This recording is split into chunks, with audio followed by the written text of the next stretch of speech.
Kita harus sadar bahwa tempat atau kita berada di Indonesia ini adalah terutama di Gunung Padang adalah sebuah tempat awal yang kita kenal sebagai peradaban manusia. Jadi sejarah-sejarah yang selama ini dikenal barangkali harus banyak berubah dengan temuan di Gunung Padang.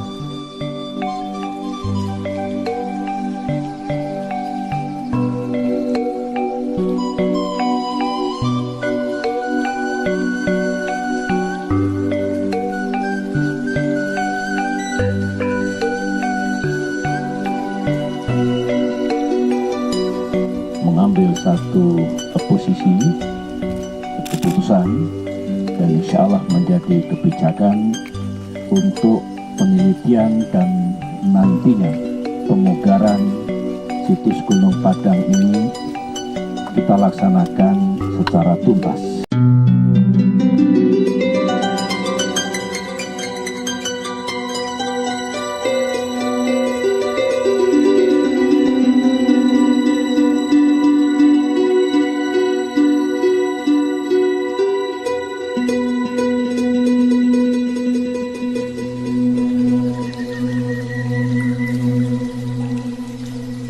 Sebelum Masehi itu ada di Cina, ya, India, Yunani gitu ya.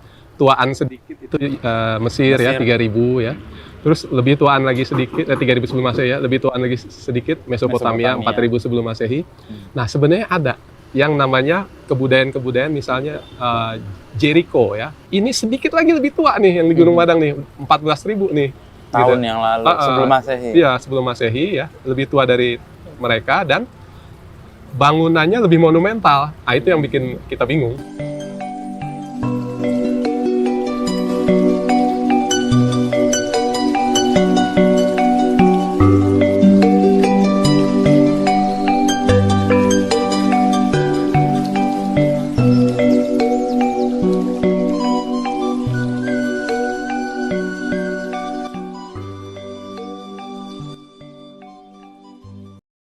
Kalau kita lihat secara arkeologi, sebenarnya situs ini termasuk kelompok situs prasejarah yang ditemukan kembali, pernah dicatat oleh para peneliti Belanda, baik Terbeek maupun Krom. Mereka sudah menyebutkan nama Gunung Padang saat itu. Bisa jadi pada saat itu nama Padang ini diberikan oleh masyarakat Sunda yang sudah hidup di sekitar Cianjur pada saat itu. Dan Padang dalam istilah Sunda itu sesuatu yang lapang, luas, pandangan kemana-mana. Ya mungkin tidak, ini nama Padang di belakang nama gunung ini tidak terkait dengan etnik di Indonesia, tapi adalah sesuatu yang lapang dalam tradisi masyarakat Sunda.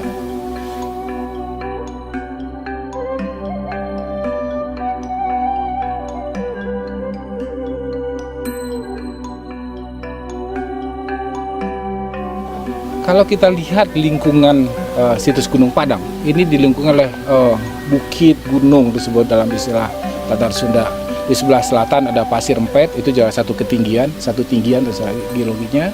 Di sebelah barat ada Gunung Karuhun, Pasir Pogor, dan Pasir Malang atau Gunung Malang di sebelah barat. Kalau kita kaitkan dengan proses kegeologian ini berada di tengah kaldera sebenarnya. Nah, kaldera itu merupakan sisa dari gunung api aktif yang kemudian sudah mati oleh geolog senior Profesor Sutino Bronto. Ini disebut sebagai bekas dari gunung api Purba Karya Mukti. Jadi di bawah Gunung Padang itu sebenarnya kegeologian, di atasnya yang budaya. Jadi gunung api Purba pada masa aktifnya mengeluarkan lava membeku kemudian merekah membentuk kolumnar join, itu jutaan tahun yang lalu. Kemudian baru datang manusia prasejarah, ini masuk dalam kajian secara arkeologi, masuk dalam kelompok ras Austronesia yang punya tradisi pengagungan arwah leluhur, dan mereka membuat media-media pengagungan arwah leluhur itu salah satunya di tempat puncak-puncak yang tinggi, karena di situ mereka mengagungkan kegiatan arwah leluhurnya mereka dan kemudian dihadapkan puncak yang lebih tinggi lagi. Jadi inilah salah satu bentuk visualisasi budaya yang terkait dengan ritual atau religi yang pernah hidup di Tatar Sunda pada masa lalu.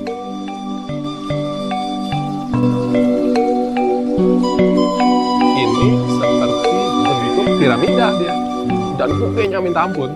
Kalau sebelum penemuan yang sampingnya itu ya situsnya di atas aja. Ya. Itu hampir 1 hektar. Nah, begitu dibuka, ketemu, ya, itu hampir 30 hektar. Ya, ada beberapa fungsi ya. Yang pertama memang ini terkait dengan spiritual. Ya. Nah, ketika orang ingin spiritual, dia harus cari tempat yang nyaman, sejuk, ya, sunyi, begitu. Jadi emang dia agak jauh, ya, agak jauh dari keramaian. Tapi begitu nyampe di situ, dia harus dibuat nyaman. Ya. Nah, di situ memang tadi ya, udaranya bagus, gitu. Kalau malam bintangnya kelihatan terang gitu dan lain sebagainya ya, seperti itu ya. Tapi itu fungsi pertama ya. Fungsi kedua kemungkinan dia terkait dengan mitigasi bencana memang. Mitigasi bencana. Karena dia seperti meeting point gitu ya. Kalau ada bencana di mana Orang ke gitu, situ. orang ke situ. Ya seperti itu. Jadi tempatnya cukup besar ya. Oke. Kisaran waktunya ya. Kita pernah beragam usia carbon dating ya, pertanggalan absolut. Kita kadang ketemu yang 100 tahun yang lalu gitu ya. Terus ada yang 200 tahun yang lalu, tapi yang paling tua dia sekitar 500 Tahun. sebelum Masehi. 500 sebelum Masehi. 500 sebelum Itu carbon dating untuk yang Carbon di dating. permukaan. Yang di permukaan. Oh, Ya, 500 jadi sebelum Masehi.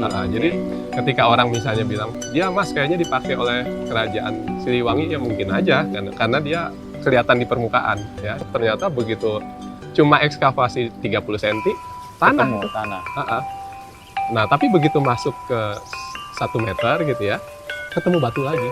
Oh, Artinya apa? Batu yang di atas nih, tumpukan batu yang di atas terpisah dari yang batu yang di bawah. batu yang di bawah. Dan batu yang di bawah ini membentuk susunan.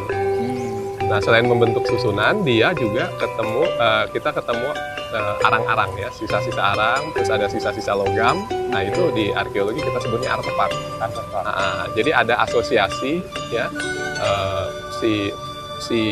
temuan ini dengan arang. Nah, maka si logam ini nggak bisa untuk uji carbon dating kan, uji pertanggalan. Si arangnya bisa, arangnya bisa bawa ke lab. Nah, itu yang 5.700 sebelum Masehi. Nah, ada satu metode lagi yang digunakan, yaitu apa? Bor. Bor. Nah, bor ini fakta. Dari titik bor itu kelihatan jelas gitu ya. Masuk nih bor ya, dan dia ada selongsongnya. Jadi begitu masuk, nanti diangkat, Diambil. diambil ininya, sampel tanahnya. Masuk, tanah itu, tanah. Terus ya sekitar 2 meter, batu dia. Batu terus agak keras kan, nembus gitu ya. Nanti batunya di beberapa titik beda ya. Ada yang tebalnya 1 meter, gitu, ada yang 2 meter. Nanti setelah lewat 2 meter, ketemu tanah lagi, gitu ya. Lewat lagi terus ketemu batu lagi. Nah, itu ya. Jadi Ini kayak berlapis-lapis Kayak batu tanah. berlapis-lapis. Dugaannya apa itu? dugaannya dia awalnya bentang alami, Bentang bukit alami. alami gitu ya. Oke. Terus ada masyarakat yang ingin ngebangun di situ, maka dia rapiin dulu. Bentang alaminya Ya, tadi. land clearing lah gitu ya. Oke. Dia rapiin, dia bersihin. Habis itu dia tumpuk tanah. Oke. Ya, dia tumpuk tanah. Ya. Jadi batuan alaminya itu ada di bawah. Ya. Terus kemudian dia tumpuk tanah ya, supaya tingginya cocok gitu ya, tebalnya cocok gitu ya. Habis itu baru dia taruh batu. Ya. Nah, inilah yang lapisan yang tertua itu. Oke. Nah, mungkin suatu waktu dia udah lama banget gitu ya. Itu yang paling tua itu sekitar 14.000. Ya, 14.000. Mungkin dia perlu direnov atau perlu ditinggikan atau apa, daya tampungnya udah nggak memadai, diuruk lagi dengan tanah. Ya, diuruk lagi dengan tanah, terus taruh lagi material batuan di atasnya, kayak gitu ya, sampai ke yang paling atas. Ya, ada 2 sumber, 2 kilo dari situs Gunung Padang di selatan tuh ada, terus ada lagi di utaranya 5 kilo. Nah, kemungkinan yang dari selatan yang diambil, gitu ya, seperti itu. Karena apa? Selatan itu lebih tinggi. Jadi si Gunung Padang itu 1.000 meter di atas permukaan air laut. Kalau yang bukit di selatannya ya, Gunung Melati namanya, itu 1.200.